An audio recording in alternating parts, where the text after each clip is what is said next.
What's up, lemons? Welcome back to the channel. Welcome back to the vlog. So today we're going to be dropping in the fuel hanger with the dual fuel pumps, connecting everything, tightening up all the bolts in the engine bay, possibly getting it started. I'm really excited. I'm not sure, but we're going to see how this thing goes. So we just cleaned out the fuel tank and got all these wires done up here. So we're going to drop the hanger in right now. We're going to bolt everything up, put all the connectors together, and then we're going to go and see if we can get this thing to prime, because if we can get it to prime and get fuel pressure, then that's good news. And that's just one step closer to getting it started.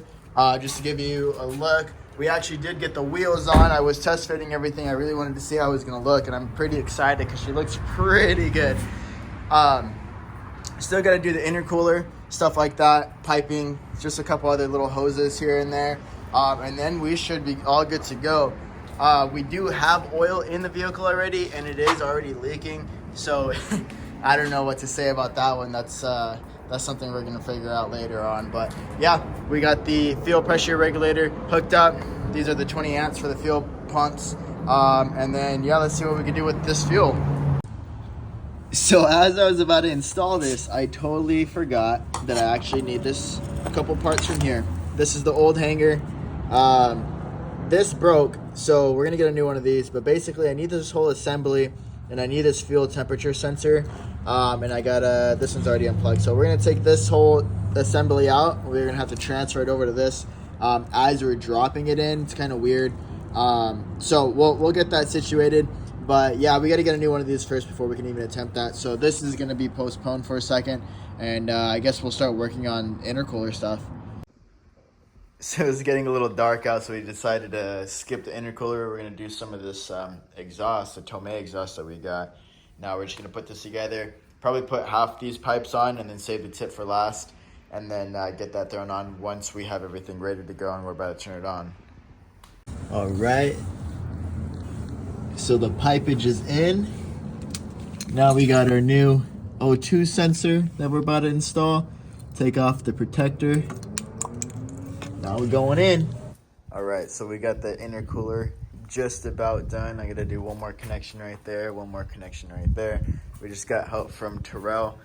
I'll link him down in the description. He's basically built this whole car for us. We're just here to, supervise and make sure everything's going well. But yeah, he's done a pretty good job. Appreciate him always coming out, helping out. But yeah, we gotta finish a couple more of that stuff. I gotta get something to bolt for here so this doesn't smash into the radiator, gives it more issues.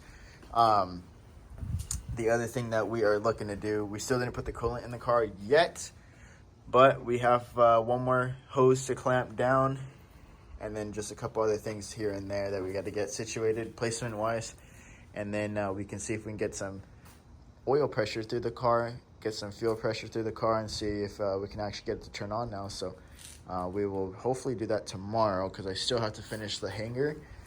We got the other fuel hanger from Terrell, took off the part that we needed, so we're gonna attach this, cut some wires, and attach it to our new fuel hanger, get that situated inside the car, get some gas in there, and see what we can do. We ran into another issue, so this fitting does not reach over here to connect to this main output. Radium doesn't supply a couple other nozzles here, so we're gonna try these to make sure, see if we have one that actually fits. If we're not, we're gonna have to go buy one that is basically a different angle so we can go ahead and get this thing on. So we got our connection finally for this fuel pump. We're going to connect fuel pump 1, not 2, because we're not boosting yet, so we don't need all that gas. Everything is connected here as it should be. Kind of a mess. We had to make a custom line here for this fuel line as well, just because for some reason it wasn't reaching, but I was tired of fixing it, so we just did that. But we're gonna get some coolant in the car. We're gonna drain it real quick, or burp it, whatever it's called, and then we will see if we can get it started. We already got oil pressure through, and everything's looking good so far, so we're just gonna do this real quick, get some gas in there, and then try to start it up. We already got our first coolant leak all ready to go. Got a big puddle, got the extras. Now we gotta drain the system. So now we're gonna see if the fuel pump primes. We got the crank sensor in, everything is there. So let's see. She's priming, and that's good. Let's test it again. cool. There's that.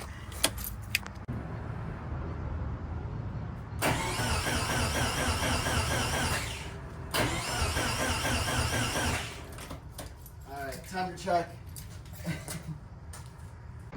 So the problem I was having, the vehicle was not starting, is because I wasn't having any power to the actual pumps.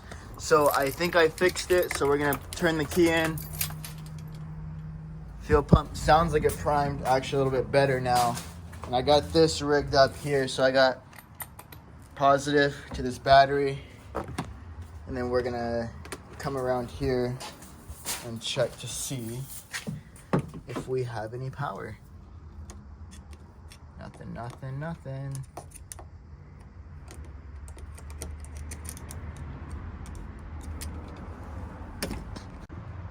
So we were having an issue where the fuel pump was actually not even pushing fuel to the front, to the lines, anything like that. So I think I got that figured out. It did push some fuel, and I know that because we started leaking a little bit from the fuel pressure regulator. I think I got this tightened up now, so we're gonna set this here and we're gonna check to make sure that we get about 40 psi of fuel pressure. If we get 40 psi, then we should be able to turn the vehicle on.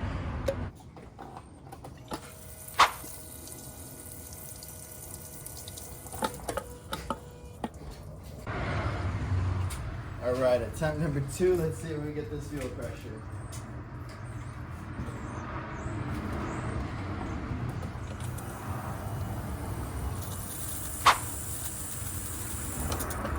As soon as I stopped that clip, I came back here to check the fuel pump to see if it was leaking, but this is now leaking somewhere. So I'm not too sure what exactly it is, but it did leak basically the rest of our fuel. So I'll have to take a look at it right now and see what we can do. We made a silly mistake.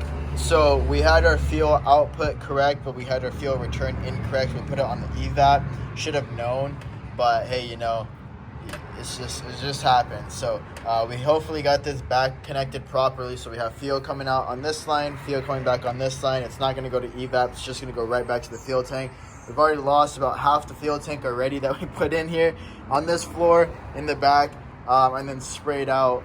But yeah, let's test this out. I also have to prime the car again, and we're gonna get this to go to 40. So we're gonna have to adjust this valve here. So that's what we're gonna do right now.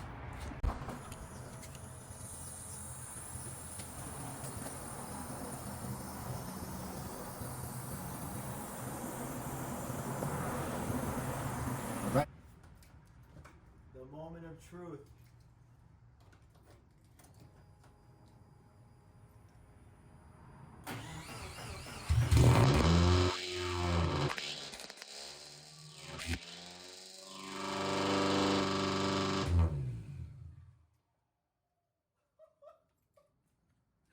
It started and it's so loud.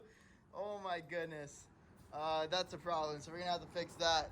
It was idling at like 3,000 RPM.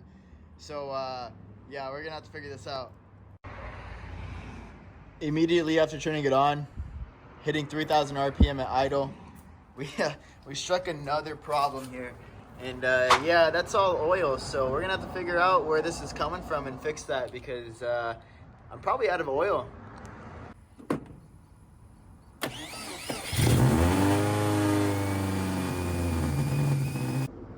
You have no idea how stressful this was to get this bolt to work. So basically what we did, this part got broken off, right? So we got it welded, now it fits there. But down here, a little bit lower, you can't really see it, but this nut right here was touching here, and we weren't able to get this thing tightened down all the way, so we were leaking oil that way.